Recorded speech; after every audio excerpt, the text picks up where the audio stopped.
யாழ் சமையல் அன்பு உள்ளங்களுக்கு இனிய இந்நேர வணக்கம். இன்றைக்கு நாங்கள் வெந்தய குழம்பு வைக்க போகிறோம். வாங்கோ பார்ப்போம். தேவையான பொருட்கள்: உள்ளி 100 கிராம் போட்டிங்கன்னா வெங்காயமும் 100 கிராம் போடுங்க. 100-150 கிராம் போடலாம். உள்ளி 100 கிராம். வெந்தய குழம்பு பண்ணிக்கலாம், அதுக்கு உள்ளி தான் வேணும். உள்ளி, வெங்காயம், கருவேப்பில்லை, புளி, 2-3 பால், நீலாம்பால், வெந்தயம், மிளகாய்த்தூள், யாழ் சமையல் தூள், எண்ணெய் நல்லெண்ணெயில் செய்தால் கூட நல்லா. வாங்கோ பார்ப்போம். இப்போ நாங்கள் வெந்தய குழம்புபடியாக கொஞ்சம் வெந்தயத்தை வறுப்போம். அது கொஞ்சம் கூடின வாசத்தை தரும் உங்களுக்கு. இப்போ நாங்கள் ஒரு மேசக்கரண்டி வெந்தயத்தை போட்டு இதை மெல்லிய இதில் வறுப்போம். இது உங்களுக்கு அந்த கிரைண்டர் மிக்சியில் கொஞ்சம் வரப்படாமல் சொன்னால் இன்னும் கொஞ்சம் கூட அரைச்சி பொத்தலுக்குள்ள போட்டு வையுங்க. இதை மெல்லிசா கறியை விடாமல் மெல்லிய பொண்ணுறமாக வறுத்தெடுத்து வச்சு வையுங்க.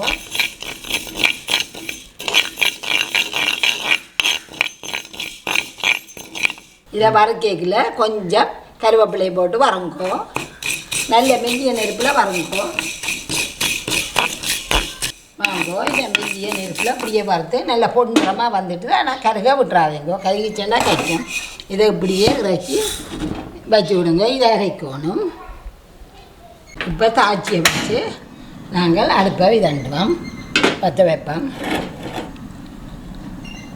இதுக்குள்ள இப்போ நாங்கள் நல்ல எண்ணெய் நாங்கள் பாவிக்கிற நல்லெண்ணெயை நல்லெண்ணெய் தான் வெந்தய குழம்புக்கு நல்லா இருக்கும். ஒரு 2-3 மேசக்கரண்டி வரமில்லை. வழக்கத்தில் விரலம்பாக ஒரு 3 மேசக்கரண்டி விடுங்கோ. இப்போ இதுக்குள்ள நாங்கள் முதல் உள்ளியை போடுவோம். உள்ளியை போட்டு நல்ல மெல்லிய நெருப்பில் விடுவோம். நல்லெண்ணெய் விட்டாலே மெல்லிய நெருப்பு தான் வேணும். மெல்லிய நெருப்பிலேயே விட்டு செய்யுங்க. இல்லையா ரெண்டுவோம். இப்போ இந்த உள்ளியை நாங்கள் வெட்டி ஒன்று வைக்கிறேன். நான் எப்படி உங்களுக்கு குத்தி காட்டினாண்டு இப்போ சமையல் முடிய முதல் காட்டுவேன். இது பொரியட்டும். நான் பச்சை மிளகாய் சொல்ல மறந்துட்டேன், அதை எடுத்துக்கொண்டு வாங்க. இப்போ இந்த உள்ளி வந்து நிறம் மாறிக்கொண்டு போகுது. இதில் நாங்கள் இப்போ பச்சை மிளகாய் கருவேப்பிலையே போடுவோம்.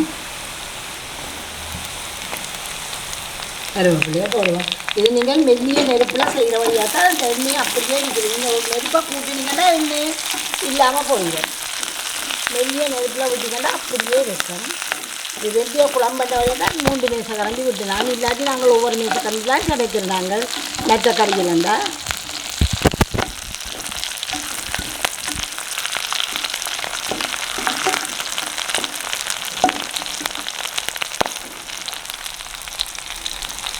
கொஞ்சம் முருக பச்சை மிளகாயும் கொஞ்சம் முருகட்டும். முருகையும் உள்ளியும் பச்சை மிளகாயும் சேர்ந்து ஒரு வாசம் தரும். கருவேப்பிலையும் போடுங்க.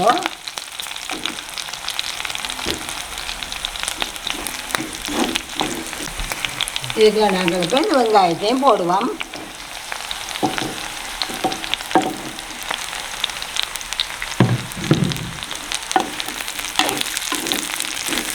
இதை இப்படியே நீங்கள் கொஞ்சம் உப்பு போட்டிங்கன்னா கெதியாக வழங்கும். நீங்கள் கெதியாக சமைக்கணும்னு சொன்னால் கொஞ்சம் உப்பை போடுக்கோ.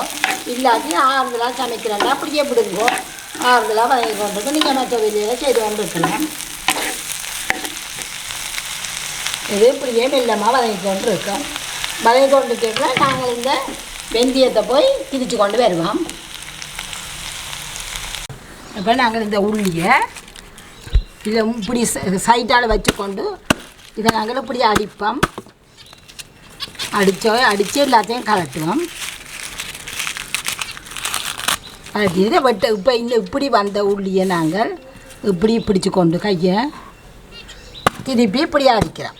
இவ்வளோ இருந்தாலும் இதுக்கு பிறகு நாங்கள் எதுவும் செய்யலை. இப்படியே கலட்டி உரிக்கிறதும் சுவாம். உங்களுக்கு வெட்டவும் தேவையில்லை. இப்படியே எடுத்து வையுங்க. இப்படி எடுத்து வச்சிங்கன்னா குழம்பு வைக்கிறதுக்கு சுவாம் உங்களுக்கு. இதை குழம்புக்குள்ளே போடலாம். இப்படியே இதை நாங்கள் அரைச்சி கொண்டு வந்துட்டோம்.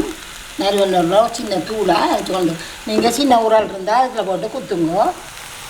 இது இப்போ நாங்கள் பக்கத்தாங்கால் சமையல் நிறுத்தியா இதுக்கு நாங்கள் உப்பு ஒன்றும் போடல. மெல்லிய நெருப்பிலேயே அது வதங்கி கொண்டு இருக்குது. இப்போ நாங்கள் இனி இதை ஒரு பக்கம் ஒதுக்கினோம்டா, அந்த மெல்லிய நெருப்பிலேயே வச்சு ஒதுக்கினோம்டா 1 நிமிஷம் பார்த்தீங்கன்னா இதுக்குலேருந்து எண்ணெய் இறங்கி வந்து நடுவுக்குள்ளே வரும் இறங்குது பாருங்க. இந்த எண்ணெயில் எல்லாம் நீங்கள் மெல்லிய நெருப்பில் செய்தால் தான் நடக்கும். இப்போ நாங்கள் இதுக்குள்ள ஒரு கரண்டி வெந்தயம் போட போகிறோம். இதுக்குள்ளே ஒரு கரண்டி வெந்தயம் போட போகிறோம். இது இனி நாங்கள் இந்த வெந்தயத்தை இப்படி உப்பை கலந்துடாதுங்க எல்லாத்தையும். இந்த வெந்தயத்தை கொஞ்சம் வாசம் பெற மட்டும் இதுக்குள்ளே இந்த எண்ணெய்க்குள்ளேயே நிற்கட்டும். இது காணும், இதுக்கிட்ட எண்ணெய் விடாதீங்க. கொஞ்சம் சிவந்து வாசம் பெறும் வெந்தய வாசம். இப்போ பாருங்க வெந்தயம் நல்ல வாசம் பெறுது. நீ நான் கலக்கிடல, இதுக்கெல்லாம் வெந்தயம் இருக்குது. தாராளமான எண்ணெய் வந்து வெந்தயத்தை முடுக பண்ணிக்கொண்டு இருக்குது. இப்போ நாங்கள் வெந்தயம் நல்ல வாசம் அடிக்குது. இப்போ நாங்கள் இப்படியே கலப்போம். எல்லாத்தையும் சேர்த்து கலந்துட்டு இதுக்குள்ள நாங்கள் ஒரு தேசிக்காய் அளவு ஒரு தேசிக்காய் அளவு சுமாரான தேசிக்காய் அளவு புளி கரைச்சி எடுத்து வச்ச நாங்கள் சுடுதண்ணிக்குள்ளே ஊற போட்ட வழியாக முழுச்சாரும் எடுக்கக்கூடியா இருக்குது. அதை இப்படி நாங்கள் இதுக்குள்ளே விடுவோம். விட்டுட்டு ஒரு கொதி வேறு மட்டும் இதை நாங்கள் இப்படியே மூடி விடுவோம். ஒரு நல்ல வாசம் போட்டு வேறு உங்களுக்கு இனியே அடுப்பை கூட்டி விடுங்க. இதில் ஒரு கொதி வேறு நாங்கள் பாலை விட போகிறோம். இப்போ நாங்கள் இதை துறப்போம். புளி விட்டா பிறகு இதை துறந்துட்டு வடிவாக கலப்போம். இப்போ நல்ல வாசனை இருக்கும், உங்களுக்கே தெரியும் இதெல்லாம் மனம். நாங்கள் இதில் பால்களை விட போகிறோம். இது உங்களுக்கு இவ்வளோ புளி வெந்தய குழம்பு அநேகமாக கட்டியாக தான் கட்டியாக வைப்பணும். இது நாங்கள் வைக்க முடியல, இவ்வளோ பாலும் காணும். நாங்கள் இப்போ இதுக்குள்ள 3 கரண்டி வழக்கம் போல் குழம்புக்கு வைக்கிற மாதிரி 3 கரண்டி யாழ் தூள் போடுவோம். இது 3 கரண்டி நாங்கள் போட்ட மாட்டோம். நல்ல உரைப்பு எல்லாம் கணக்காக இருக்கும். கப்பிப்பாலை விட்டு நாங்கள் உப்பை போடுவோம். அதுக்கு அளவால் உப்பை போட்டுட்டு இப்படியே மூடி விடுவோம். இது ஒருக்கா நல்லா கொதித்து இந்த தூள் வைக்க அடங்க மாட்டோம், திறக்க வேண்டாம். இப்போ நாங்கள் அடுப்பை கூட்டி இருக்கிறோம். வாங்க திறந்து பார்ப்போம். இப்போ நல்லா கொதித்து தூள் வைக்க அடங்கிட்டுது. பாருங்கோ தூள் வைக்க அடங்கிட்டுது. சரி நாங்கள் இருக்கிற முதலாம்பாலை விட போகிறோம். முதலாம்பாலை விடுவோம். இவ்வளவும் காணும். இதை விட்டு நல்லா கலக்கிட்டு ஒரு கொதி வர நீங்கள் நல்லா ஒருக்கா பொங்க நல்லா கொதிச்சா பிறகு நல்லா விடணும். 10 நிமிஷமாவது வெள்ளிய நெருப்பில் விடுப்போம். இதை இப்போ நாங்கள் திறந்து பார்க்க போகிறோம்.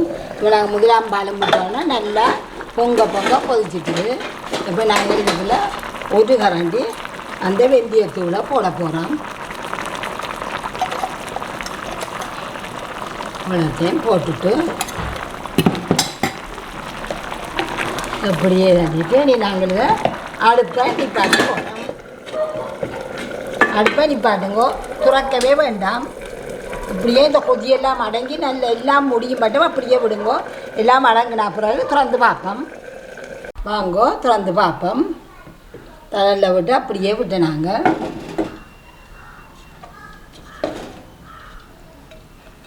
இது புட்டுக்கு இடியப்பத்துக்கு எல்லாத்துக்குமே நல்லா இருக்கும்.